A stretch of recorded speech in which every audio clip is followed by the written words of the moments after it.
This is the Khmer Times News. My name is Paolo Bonini, and these are your headlines.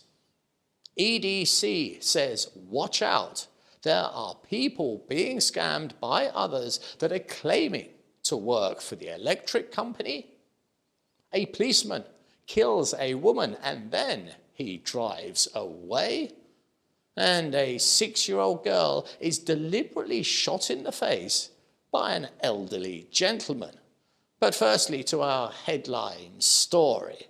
There is a new scam in town, and it has surprised even me, a man who is neck deep in the news. For this scam shows a little bit more inventiveness than most, and is so very simple. It is almost guaranteed to work, as it involves something that you cannot live without, and that is electricity.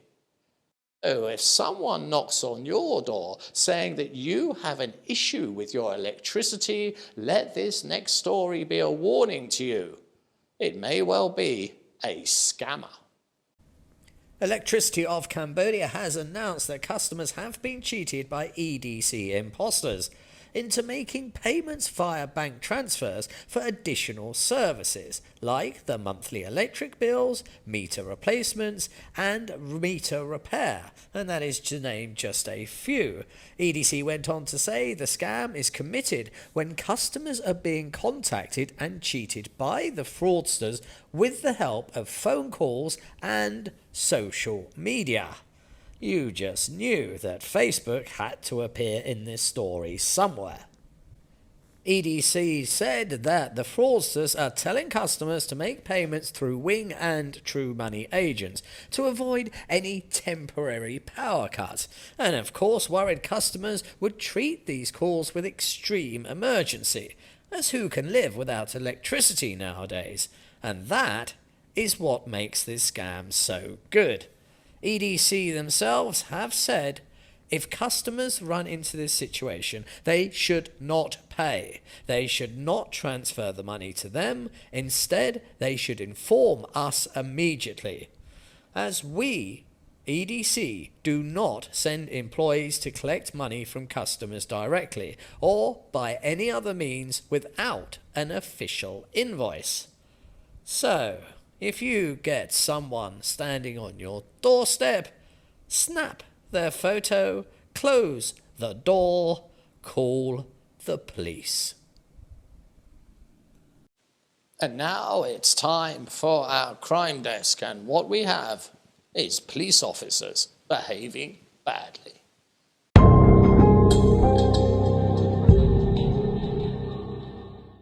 In our first case, a police officer has been arrested after killing a woman in a traffic accident. Now, what makes this so newsworthy is not that a police officer was involved in the death of another motorist. After all, not all accidents have a defined line as to who is to blame. The reason that this accident and this fatality has created so much anger is the officer left the scene of the accident, knowing full well the severity of the incident, as what happened was truly horrifying. The officer not only hit a 64-year-old woman, but drove his vehicle directly over her, killing her instantly. It was left for bystanders to deal with the bloody mess that he left in his wake. And it was only thanks to CCTV that this evil man was captured. On a personal note, would you like to have a bet with me? Because I'm betting it could well be another case of a driver looking at his mobile phone rather than at the road. And sticking with criminal police action, an investigation has been launched into a commune police chief's background due to the fact he may well be a criminal. It is alleged that he was arrested for theft back in 2018, and this remarkable story has even garnished the attention of the Prime Minister as Mr. Hun Manet himself has ordered the National Police to find out whether the appointed commune police chief in Kompong Tom province has a criminal background. Allegations suggest that he does. Hun Manet himself wrote on his Facebook page, "I have ordered an investigation into the appointment of this police chief in Kompong Tom district, based on information received from numerous sources that he has in fact served time in jail for a crime." The police chief in question was allegedly arrested and sentenced for theft back in 2015. Now, one must admit that this is a little embarrassing, that someone as senior as a police chief is in fact a convicted felon. But I feel it shows something else as well, how social media gives people a voice and how they can bring radical change, even to those in positions of power. Here is another couplet of stories for you, and I gotta tell you, what I like about reading the news here in Cambodia is I am forever amazed at those stories that come across my desk, like last week when the kid went to school dressed as Hitler and he caused international uproar. Two more stories that have really caught our attention. I am going to say the next line nice and slowly. A man has been arrested after shooting a 6-year-old girl in the face with a slingshot. Wow! I mean, just why would anybody do that?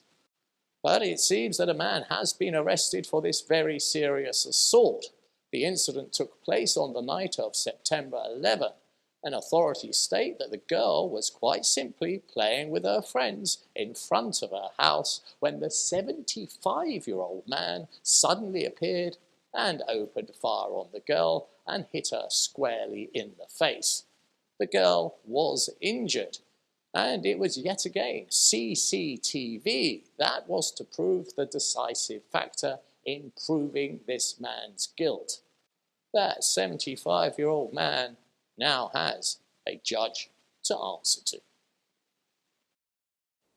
And here is our final short story, and I am compelled to include it in this week's show, for just like the previous one, it is something that would not be seen in the West. You see, there was a road, and that road seemed to be blighted with a high rate of serious road accidents. Now, in the West, that section of road would be studied and in some way altered. But here in Asia, a more deeper meaning is often looked for. And on this occasion, a remarkable course of action was taken to help cure the ills of that bit of tarmac. For what was held was a ceremony to banish any evil spirits.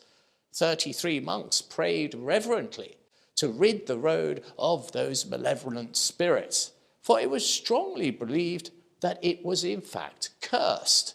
The section of road was on National Road 5, and the locals said that it was under the influence of evil entities who caused numerous crashes and accidents. Therefore, the local people summoned 33 monks from 3 different pagodas to bless the road and ask for good luck and to avoid any further traffic accidents. And hopefully it will work. But if not, authorities have also requested that people who use this road respect the traffic rules and drive with a little bit more care. And to finish off this week's weekly roundup, let's have some very refreshing news, and that is an update on the tree planting project run by the Apsara authorities to protect the Angkor heritage site and to make it a true national park in every way possible.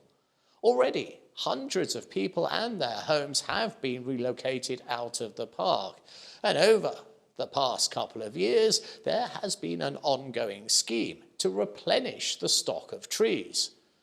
And I think when I tell you the number of trees that have been planted, you will be really impressed. The Apsara National Authorities have now planted 2 million trees as part of its annual reforestation activities, in addition to the distribution of seedlings to the public to help protect the Angkor heritage area from dangers of climate change and severe weather. For trees not only help buffer high winds and rain, but offer sanctuary from the burning Asian sun. In a statement released this week, the authorities also said that it has taken care to restore ancient irrigation systems by repairing and replenishing water in many of the ancient barais around Angkor. And they continue with partner institutions to monitor very carefully air quality in the Angkor area.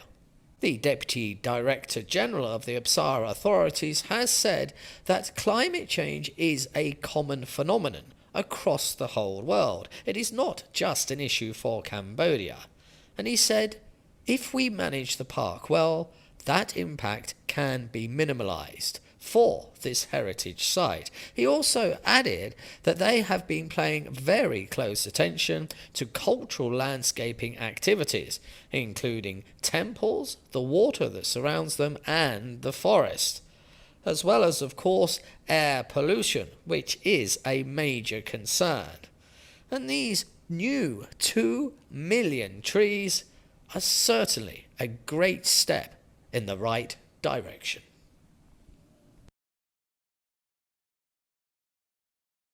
It's time to have a look ahead and see what the weather has in store for us next week.